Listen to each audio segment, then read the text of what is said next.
I wasn't a great athlete growing up. There was a lot of kids with more natural talent than I had.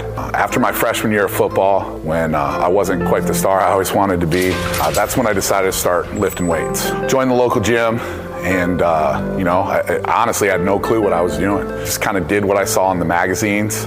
I worked real hard, but after a few months of really not getting any stronger, I was really lucky because the gym manager, he took me under his wing and he showed me how to really train.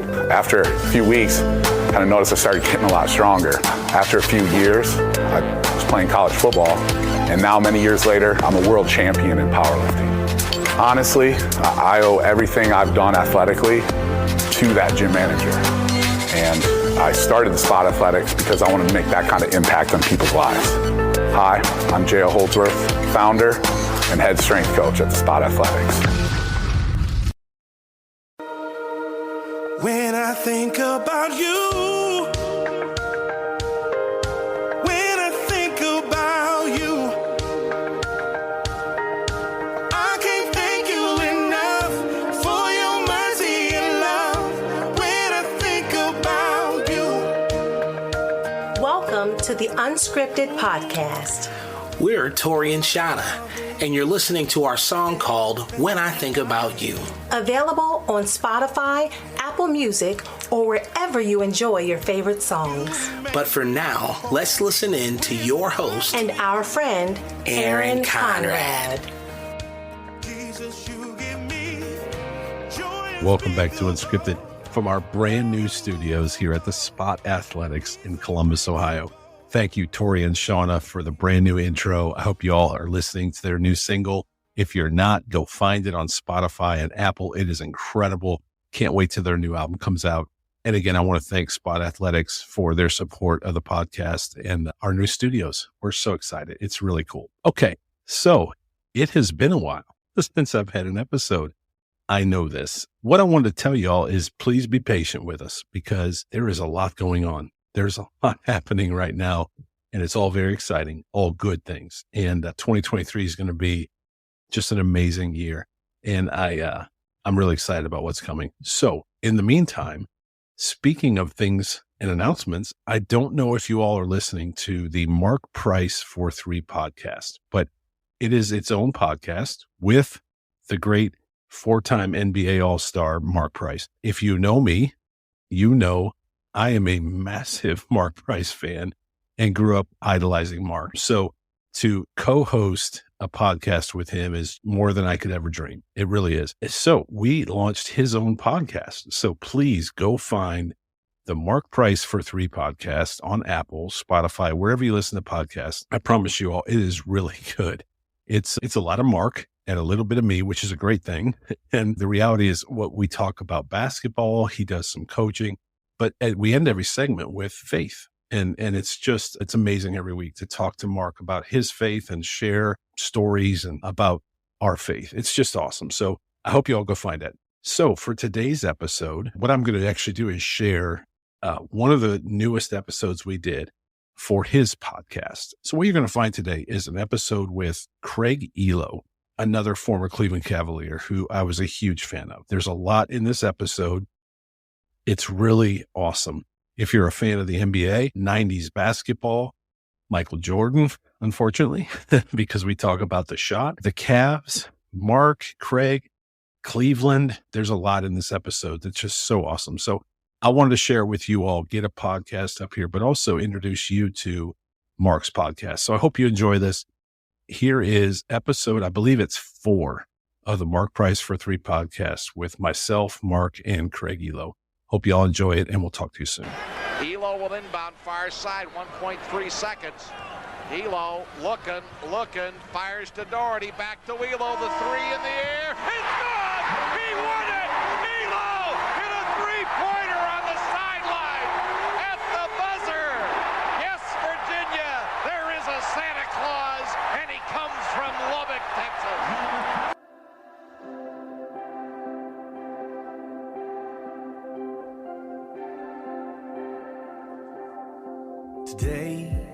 Hello, everybody. This is Josh Price, and you are listening to the Mark Price for 3 podcast.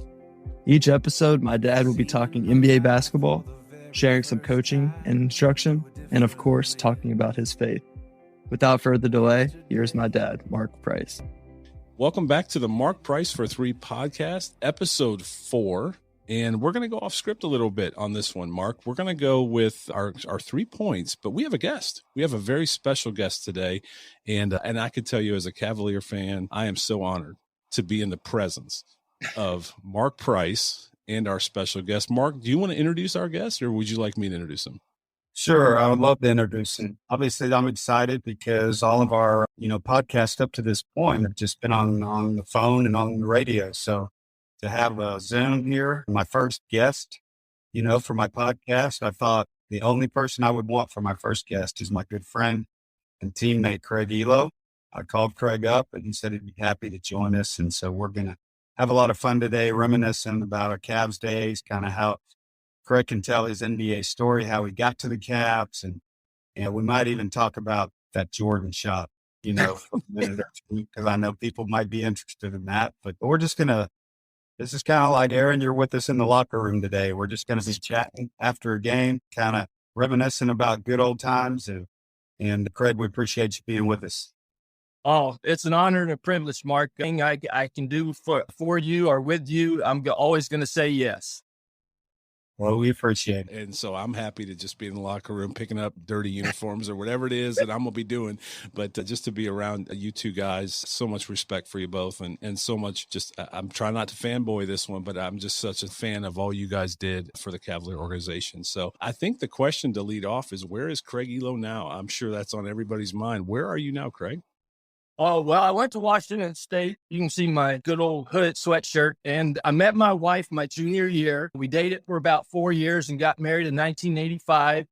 And she is from Spokane, Washington. I'm from Lubbock, Texas. I played in the league for 14 years and kind of moved to 4 different places, the last one being Seattle. And we just didn't enjoy Seattle. And her family was still here in Spokane. So we moved back to Spokane in 1999. And started raising our family and putting down roots. You played with the Sonics? Was that your last year, is that what we said? Yep, my last year. And here's a great thing. I signed with Seattle as a free agent after Atlanta let me go. And it was going into my 14th season.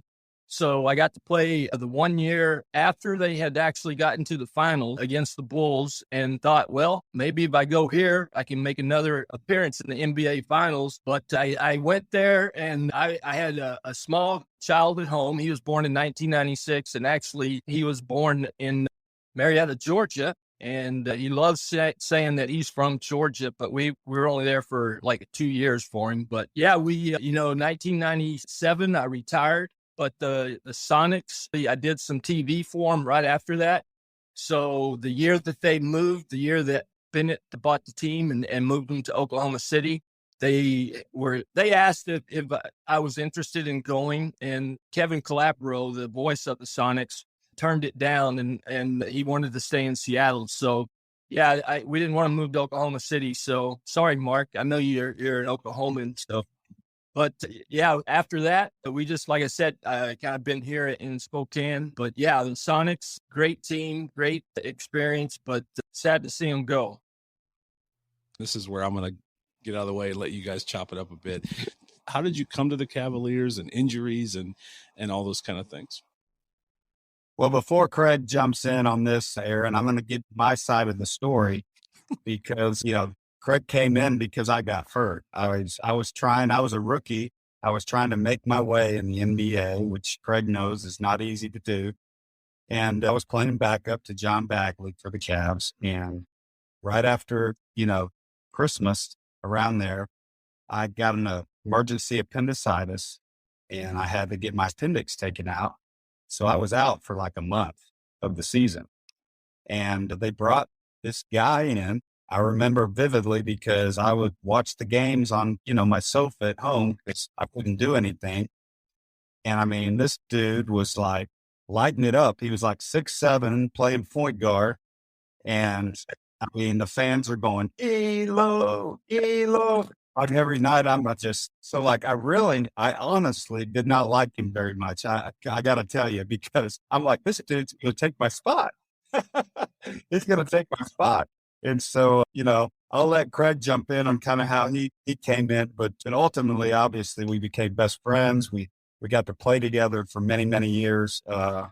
He was my guy. But I'll tell you what, at the beginning, wasn't my favorite because he was lighting it up and I was laying on the couch watching. I'd been in the league for 3 years, and the Houston Rockets cut me going into the fourth season. The agent I had at the time was, he was a good guy. He was from California, but he was kind of like, well, you got your 3 years in, because I was a third-round pick. Maybe we should just call it quits and maybe go on. I wasn't ready to call it quits, so I wanted to play more basketball. And just gotten married, and my wife had never lived outside of Spokane, but I moved her to Houston. And then I had a couple of friends that introduced me to a guy named Ron Grinker. He was an agent out of Cincinnati. He was very good friends with Wayne Embry and also Coach Wilkins. So I didn't get picked up in November. I didn't get picked up in December. But when he had his appendectomy, the Cavs called and gave me a 10-day contract on January 13, 1986. So I remember that vividly. And I didn't get to play a lot in Houston, but I was on some good teams and played behind some good players. But this was my chance. And that's what Grinker told me. He said, okay, you got to go in there and you got to do what you couldn't do in Houston and play as hard as you can. And we'll see what they'll do after the 10-day. And I knew Mark Price. I knew who he was. He was, a choir guy from Georgia Tech, and Bobby Crimmins. They looked like they mashed heads all the time. But I watched him play in college, and I knew he was going to be very good, especially at his size. What they say, your 6 foot mark, or they always just give you 5'11"? Well, I made them list me at 6 feet, and I'd always wear an extra pair of socks in my shoes so I could try to be 6 feet.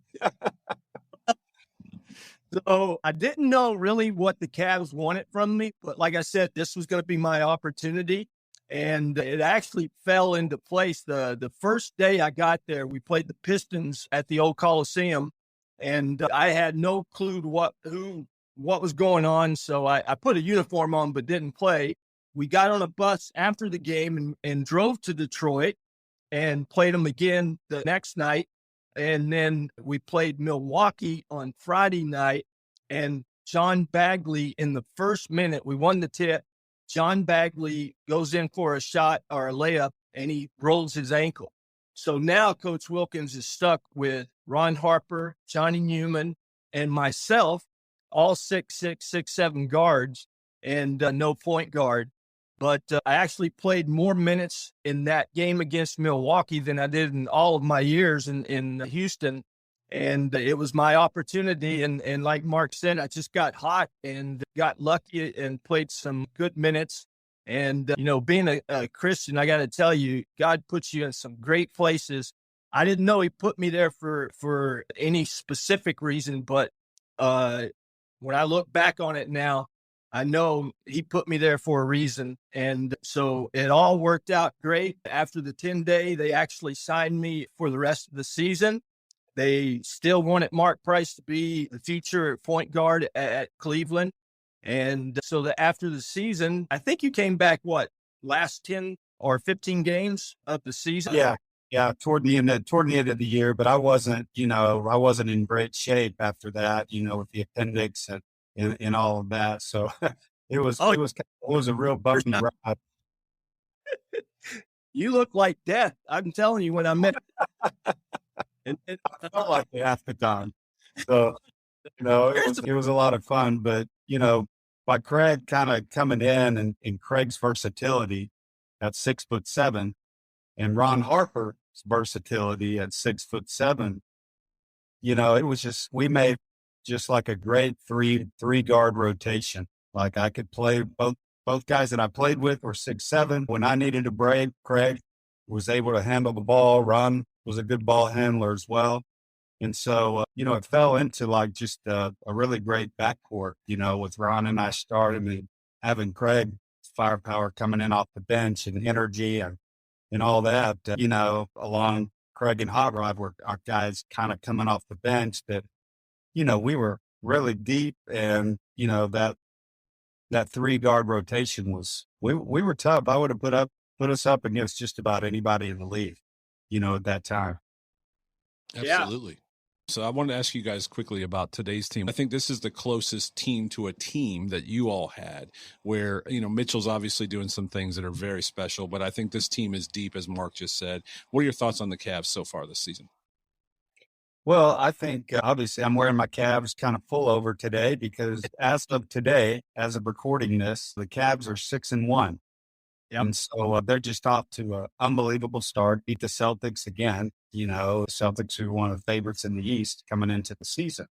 So I know the fans in Cleveland are excited. Donovan Mitchell has shown every bit. I think there was a lot of questions. Was he worth how much they gave up for him? Well, I think he's kind of put that to bed and put that to rest here in the first 7 games of the season. He's a finisher. He's a guy that can put the ball in. It happened again last night, toward the end of the game. It was either Donovan or it was Garland who had the ball in their hands, and both guys can finish and close. And so I think the Cavs, they're not a fluke going in right now. From what I see, I think they got a chance if they stay healthy and continue to grow. They're going to be trouble. They're going to be trouble in the East this year for sure. Yep. Yeah. Ironically, though, I got to say that they are very similar to our stay in Cleveland. They built our teams. They built through the draft. They traded for you. So we had Brad Daugherty, Ron Harper, and you all first year when they got to the Cavs in 85, 86. And they built it and they did it right. And I agree. I think this team with the defensive presence of Mobley, I call some of his USC games and Allen, they got a great inside game. And adding Donovan, I like Sexton, but I thought, he took some bad and ill-advised shots. But I think this team is being built kind of like the way they built our teams. I agree with you. And even last night, it was great. I agree. I love seeing the big guys. I know the game right now has gotten away from big guys, but I love the way the Cavs bigs don't play out of character. Allen and Mobley aren't running to the 3-point line trying to jack up threes right now. They're playing big. They're causing problems. They're getting second shots. I remember one time last night, they tried to post Garland. Guy spins, goes to the rim, and Mobley's right there to block the shot. So it's like, reminded me so much of when I was out there and teams tried to take advantage of my size. I would just let them run into Larry and Hot Rod and Brad on the inside. And it's funny because about the only time Larry got mad at me is if I fouled a guy going to the basket. He's like, don't foul him. I'm going to take care of it. And he usually did. So there's a lot of similarities with the teams. And obviously I think Donovan Mitchell is a guy that, I see, that was kind of what Ron Harper was for us before he got traded, but just kind of having that guy that can just go get you a bucket when you need one. And of course, when you get into playoff time, and Craig can tell you this as well, you need that guy. You need a guy that can take a game over if you need be. Hey everyone, my name is Cammie Pranel and I'm the Executive Director for My Unscripted. We hope you are enjoying today's interview. My Unscripted is dedicated to helping others find their voice, passion, and follow their dreams. Our team can help create websites, apps, YouTube channels, podcasts, media, and social content. Whatever your passion and vision, we can help. Our good friend Manny Ahome of Samaritan's Feet once said, "Make sure your dreams and goals are big enough to create room for others to join you." We've created room for you to join us too. Find out more at myunscripted.com. Now let's join Aaron for the second half of today's interview. Ehlo will inbound. He gets it into Nance, gets the ball back, drives to the hoop, lays it in with 3 seconds to go.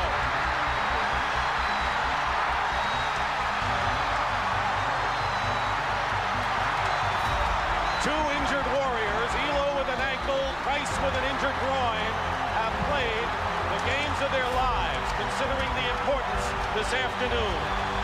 And Craig Ehlo, who has scored 15 points here in the fourth quarter, has played big in the big period, the biggest of the season for the Cavaliers.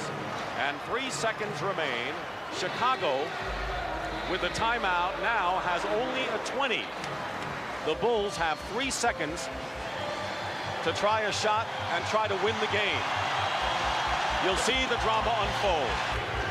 We got to get to it, guys, so let's just get it out of the way. The question that on everybody's mind is going to be the shot. So let's just talk about it and move on, because we only have so much time. Like you said, you guys are busy. So let's get it out of the way. Let me set it up this way. And Mark and I were just talking about this, Craig, before you got on. I forgot, and I think so many people have forgot, you made a layup with 3 seconds left that in 3 seconds would have been the story. But unfortunately, there was 3 more seconds. But, Craig, you played. I'll let you guys do it from here. But I just wanted to set that up and let people remember, actually, the play that you ran, we used to run it with our AAU teams, and we called it Cavalier. The inbound to Larry, the hand back to the inbounder, the layup, and it worked every single time. and it was great. So I just want to remind people, you guys were both hurt. And also, you made a layup over Jordan, that would have won the game, but there was still 3 seconds left. I'll tee that up and let you guys take it from there. Well, to kind of set up the whole thing, and everybody just focuses on that shot. And I try to tell people all the time how good our team was that year. So that we actually beat Chicago 6 times in the regular season. We were 6-0 against the Bulls when we were healthy during the course of the season. Right toward the end of the year, I got hurt. I pulled a hamstring. I wasn't even able to play in game 1 of that series. And the other thing was back then, first round series were only 5 games. And so, if you lose a game early or you still won in a 5-game series, you got a chance to win it. So, and that's what Chicago did. The game I was out, they won the first game. And yet we were able to fight our way back, even though we were hurt, to win game 4 in Chicago to set up that game 5 in Cleveland. And, it was just an unbelievable game. Craig had a great game. I think he had 24 points. In game 5, I had like 23 points, and we were hobbling around out there on the court. And I'll let Craig set up that play, but it's funny because I'll tease him the fact that the play wasn't set up for Craig. When he was throwing the ball inbounds. But, I'll let Craig kind of tell the rest. And he dove to the basket, and the rest, was history and put us up. But Craig, what were your thoughts? Obviously, we're down 1, 6 seconds to go. Lenny calls a play. I can't even remember exactly what the play was called, but I know it wasn't called for you. We're throwing the ball inbound. But you go ahead and take it from there. Oh, it seems like yesterday that this is on my mind. I vividly know exactly where everybody was, but you're right. The last 2 minutes of that game, it went, they'd make a shot, we'd make a shot. We'd go up by 1, they'd go up by 1. And then it came down to that 6 seconds. And Coach Wilkins, being the great Hall of Fame coach that he is, drew up a great, and I want to say you were a decoy and I was the go-to guy. But I take the ball out of bounds. We put Larry on the block, and then we have Brad Doherty at the top of the key and Ron Harper at the just off to the wing a little bit. And then Mark was in the far corner. It was a double screen for Mark. And if I couldn't get it into Mark, then I would throw it into Larry. And then Coach Wilkins always said the most dangerous guy is the guy that throws it in. He just said, cut to the basket. And it was just a draw play at the end of the game that makes Coach Wilkins, one of the best coaches to coach, because he knew that they had to guard Mark, and they couldn't let Brad slip, and they couldn't let Ron Harper cut off of Brad too. So they occupied their men on the far side. And of course, when I threw it into Larry 6'11", jumps, catches it, and then great play. He just shuffles it back to me. Now the whole Bulls offside defense was scurrying to get to me because I had a clear path to the basket. And I actually had to duck a little bit because Michael had come off of the Ron Harper and was almost tried to block the shot. And Pippen was coming over too. And when I made this, I landed on the ankle that I actually twisted, imitating Michael Jordan in practice. So it had swelled up a little bit, but our trainer taped it up, got me some high tops, which no one wears anymore. Put like 4 pairs of socks on and went out and played. And when I landed on that ankle and rolled it. And the first guy to me was who? Mark Price. Second guy to me picked me up Brad Doherty, great scene. If you see the CBS recording of it, of us three walking to the bench. And then you're right. We looked up, it's 3 seconds. There's 22,000 fans screaming, and it was so deafening in there. It was just incredible. We had a timeout left. The Bulls had a timeout. So they draw up their play. They come out. We call timeout after they set up. And if you watch that, what was it? The dance with Chicago. I'm kind of shocked that when I was sitting and watching episode 3, when Ron Harper told Coach Wilkins that, he wanted to guard Jordan on that play. And I'd always, when I came in, Ron was one of our best offensive players. So we let him rest on defense. And so he could do offense. So I always got the task of guarding Jordan. And we just didn't change up. The only thing we did change was we took Larry off of the ball and we tried to double team Michael at the top of the key. And of course, he went, we wanted him to go to midcourt, and he started to go that way. And Larry kind of stumbled and kind of took that path away from him. And then he cuts to the wing and has nobody's guarding the ball. So Brad Sellers throws it right into him. And then, 3 seconds was like eternity. It was just, I remember every step, every moment. And just, I tried to do my best of catching up, get a hand up. And, the guy just stopped on a dime, went straight up and nailed a 15, 16 footer that when I said that building was as loud as I've ever heard anything, it went dead quiet. Chicago had come in and stole 2 games on our court. Right. Yeah, it was devastating, a loss for all of us, for the team, for the city, everybody, because we were that good. We get past that game, who knows what happens going in the playoffs. And, I feel for Craig because he's always forever kind of linked to that shot. But Craig, if you watch the tape, Craig did an unbelievable job of getting back into that play. And he literally, Jordan jumps up for the shot, and you see Craig fly right by, like he's there contesting, to where Jordan literally had to just hang in the air until Craig went by. Yep. And then he shot it. And that's why, it was literally a line drive. Unfortunately, it went in. But you can't really, other than the part, like Craig said, we would have forced him to catch it half court. That would have been the play to make. But he went back door, got the ball. But after that, you couldn't play any better. Great, unbelievable, great player, maybe the greatest player that's ever played the game. Makes a great shot. But I've always been thankful that I was covering Craig Hodges in the right corner. Because you don't even see me on the replay of that shot. But the great thing I always loved about Craig is just his attitude toward the game and the love of it. And I heard Craig say on many occasions, people are like, about the shot, or don't you regret, having to be in the middle of that shot a million times on the highlight reel? And I remember Craig one time saying, well, that shot made me famous. No, I wasn't famous before that shot. I want to be lit. And now he is forever. He's linked with Michael Jordan, maybe not on the best side of it, but he is famous because of that shot. Yeah. Well, special players make special shots, and Michael made a special shot. To your point, Mark, he hung in the world, forever. He double clutched, and we'll just leave it at that. Thank you guys for taking this audience through, your perspective of it, because we only get one shot, and that's behind, Michael hanging, hitting the shot, and that's all we ever see. But there was a play that happened before that one, and I want to kind of transition to that next conversation, because you all are both believers, and that was a massive disappointment, as you said, as the players, to the fans, to everyone. You were the men in the arena, literally. How did your faith play a role in a disappointment like that? Where do you go after that kind of a disappointment? If you guys don't mind taking us into that, where did you go mentally, in your faith, and all those kind of things? Well, I think for me, like you said, the disappointment, a lot of times the disappointment for me wasn't that he hit that shot and that we got beat. The disappointment was that we were the better team.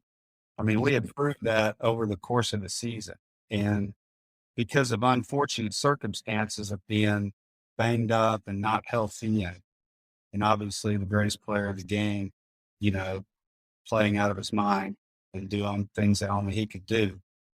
But that was a disappointment because I really believed that we were the better team.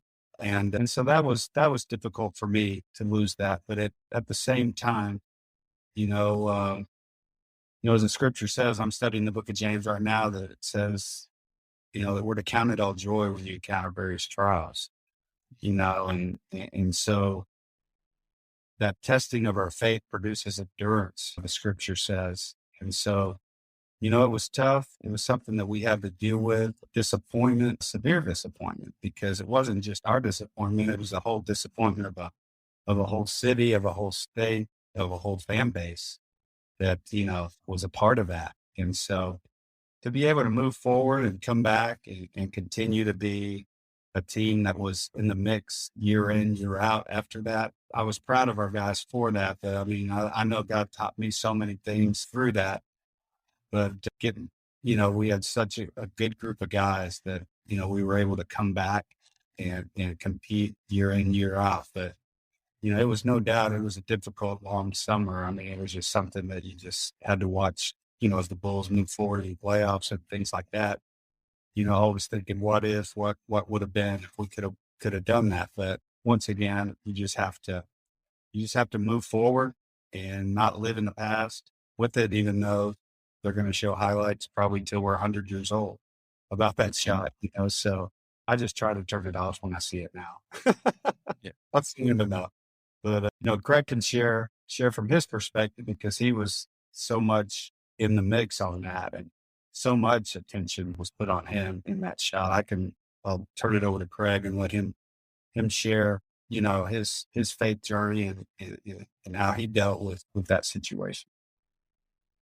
Well, I got to say, first thing I got to talk about is I grew up in a Baptist home, Southern Baptist. So I had always been drugged to church, basically. I never really knew that you had to accept the Jesus as your savior. So when I came to Cleveland and I got signed for the rest of the year after the 10-day, and Mark, you stayed in Cleveland after that rookie season also to work and to shoot and get better. That time with you would call and say, hey, I'm going to the gym, come. So that's what we did. We just kept working and getting better. I got to be a good 3-point shooter because every day shooting in the gym with you in the off season was incredible. But I was also nervous as heck because I knew you had a faith and I knew that you were a Christian. You never forced anything on me. And I just thought every day that we were in that gym by ourselves together, that you were just going to set me down and just say, okay, you got to take Jesus right now and you got to put him. You didn't do that. You developed a friendship and a kinship that you're like a brother to me. And I know after you got married, your wife and my wife actually sat next to each other where their tickets were. They got to be very good friends. Y'all invited us over at the start of the next season, like November, whatever, I can't remember, but we came to your apartment. We sat down, we had cookies. I think Laura's aunt was from Georgia, and we kind of started talking spiritually or about God and Jesus. And yeah, when you shocked me because when you said it, I thought that's what you were going to say to me every time we went to the gym was like, I know if you walk out of my apartment and you go and across to your apartment and somebody hits you and you die, where do you think would you believe in eternal life? And from that point on, that's when I rededicated and took Jesus as my savior. And I think for the next 5 years, we were the backcourt in Cleveland. The year we lost to the Bulls we were 57-25. We were the team of the future. And, Cleveland was dying for this because they also had to experience in football the drive and the fumble.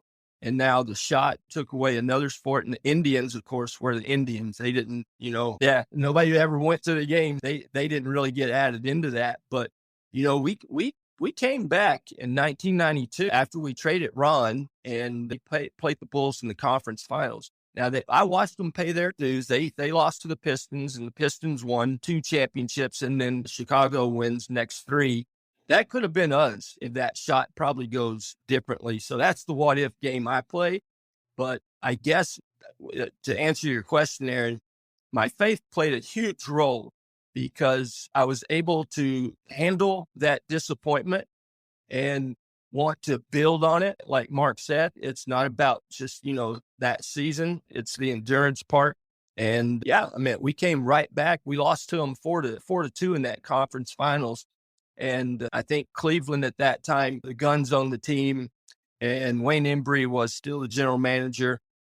And, they gave Coach Wilkins basically 7 years, and they kind of said, like, well, we're not going to fire you, but we want you to resign. So he resigns from the position, and they change the roster. I was a free agent, and they offered me, something that my agent thought wasn't good enough. So I leave for Atlanta. And that was one of the hardest things, packing up my house, because those 7 years in Cleveland, my teammates were my soulmates and my brothers. I mean, Larry Nance was probably one of the best human beings I've ever been around. He had a 5-acre pond, and his way of leading was if you were struggling, he called you over before practice. You had to go out in the fish in the boat and throw out a hook and then go to practice with, and he did a wonderful job of just, helping, say, because that play, like, he finally admitted, I think we were on a Jim Rome show in Cleveland, that, yeah, he was supposed to stay in front of Jordan, and he didn't. So it's not all Craig's fault. So I think the thing with that shot and the disappointment was it made us better, and it made us, get to that conference finals, but it did kind of run its course. And so they kind of shook up things. It's been so cool to have you guys give your perspectives as teammates. I can tell you as a fan, and I know I probably speak for Cleveland. I don't want to be the guy to speak for Cleveland, but I'll say that I know that we know that you guys played hurt, and you gave everything, and you left everything, and an exceptional player had an exceptional shot. But we knew you were the better team. I'll take that the rest of my life as well. As Mark said, 6-0 during the regular season. I think everyone knows those stats by heart because we were so invested in the Cavs, and they still are today. And I just want to say from a fan perspective, and I think for many of the fans in Cleveland, we're thankful for what you all did and how you did it and how you came back the next season and did it again. Just came back and fought, and just such an exceptional team, and the friendship and the brotherhood on that team was very special. And so thank you, I guess is what I'm saying. Well, it was, it was such a great group of guys that, we got to play with, and we got to, for 7 years, that core group was together. And I remember even in the summers, and it was a different time, but, when Craig and I were working out, like you said, in the summertime, we were in the Cuyahoga Falls area, and we'd go play at this park called Valley Vista Park that had an outdoor full court. And, John Bagley kind of told us about it. And so we'd be going there in the evenings in the summer. And it was kind of like Field of Dreams, it was like we'd start playing pickup. We were just playing with guys off the streets, college guys in the area. And I mean, by the time, we got through playing, there's probably 150, 200 people from around the neighborhoods over watching us play ball. And I'm like, who does that? What pro guys go out and like just get out in the community and say, hey, let's go play some pickup ball. And, it was a different era. Obviously, we weren't making the kind of money the guys are making now. And so, we just didn't think anything about it. We just we were in the community, people saw us where we lived. And I think that was what people in the Cleveland area, Akron, Cleveland area, because we were playing at Richfield, of course. I think that's why that team meant so much to them, because we were part of the community. We weren't just there to play. We lived there. Most of us, started our families. We had our kids there. They were growing up together, and we were doing life together, not just playing for the Cavs, but in the Cleveland, Akron community. And I think that's why it was so special. I think that's why there's such a connection with the Cleveland fan base, with our group, because we weren't just the professional athletes out there playing. We were part of that. Yeah, we all lived at Timber Top, and that Valley Vista Park was just a couple of blocks away. And I remember there was always this young kid that started showing up too, that I forgot his name though, but it was a pretty good shooter. His dad was kind of pushing him. I think he did play 4 years in college and get drafted, but, yeah, all of a sudden that park went from, like you said, one or two guys to like everybody wanting to play at that. But you're right. We stayed there in the summers. We stayed there, obviously through the winters, the major holidays, Thanksgiving, Christmas, New Year's. We all spent together, not only with our teammates, but, like you said, we became part of the community, the fabric of that community. We all lived in Timbertop, like you said, because it was low rent and we didn't make the money, like you said. But then all of a sudden, guys started buying houses and, Hot Rod already had a house. Brad bought in Hudson, you bought in Hudson. But yeah, we didn't hide from people. We'd walk through Summit Mall or, the Tower City together and stuff. And, it was incredible because I never thought in my whole life that I would be in Cleveland. Played with a guy named Granville Waiters that played at Ohio State.